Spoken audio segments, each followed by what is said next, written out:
Ruben, do we need to get the music going? All right, one more time. Good afternoon, folks. Thank you. We had this happen a couple of years ago at a fall conference. Our thought at the time was we turn on the music, that convinces everyone to start quieting down and sit down, but what we find out is that when we turn the music up, people just talk louder to stay above the music. So we need to figure out a technique there. Hopefully if you had a chance or you're interested in bidding, you took the opportunity to bid. The district store is still open, and certainly another reminder, if you are taking officer training, don't forget to check in at registration and at the class itself. A question has come up a couple of times about passion.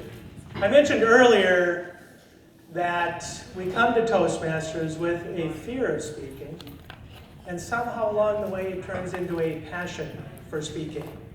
The question is, how do you know when that happens? Somebody asked me, is it when the nerves go away? And I have to say, not as far as I can tell. So if they ever go away for you, please tell me how you got there.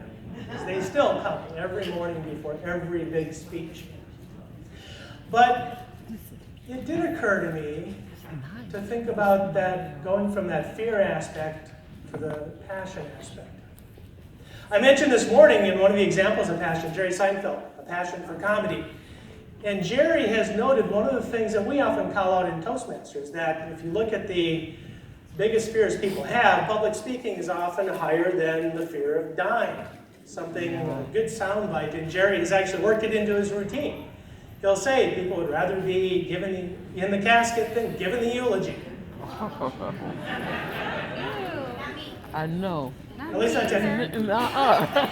But dying and speaking aren't the only two fears on that list. There's a lot of them. Some that come to mind are water, snakes, I heard it, lightning, spiders.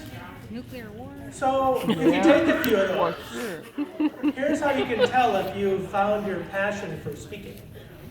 Just imagine one day that you're on top of the Willis Tower and you're feeling your fear of heights.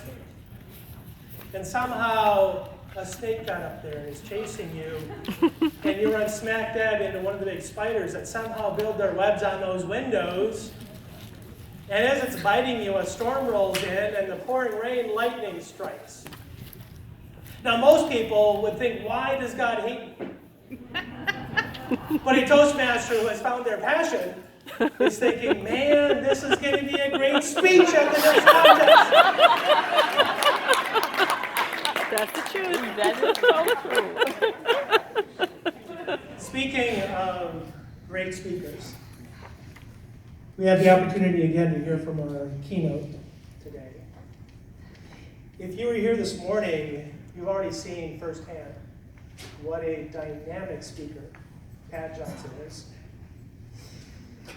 If you look at her website, she'll describe herself as a busy person, far cry from that attendee in the first Toastmasters meeting in northern Manitoba many years ago. And she certainly knows how to put on a show herself. In 2017, she was the host district convention chair for the International Convention in Vancouver, British Columbia.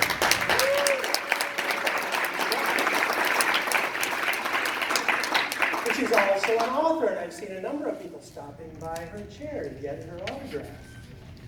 Her book is entitled A Handbook for Building and Sustaining Vibrant Toastmasters Programs and Corporation, combining a passion for both Toastmasters and the corporate environment. Pat has received the President's Citation Award for Outstanding Leadership and Communication on a global level, and she managed the team of experts that designed and advised on the New Pathways program. And in between traveling the world and hosting international conferences and writing books and visiting corporations, she still makes time to visit her club on a weekly basis, Rise and Shine Toastmasters on Thursday mornings at 6:50 a.m. She did describe herself as busy. So please welcome one of the busiest people you're ever going to meet. Past International President and Distinguished Toastmaster, Pat Johnson. All right. Yeah.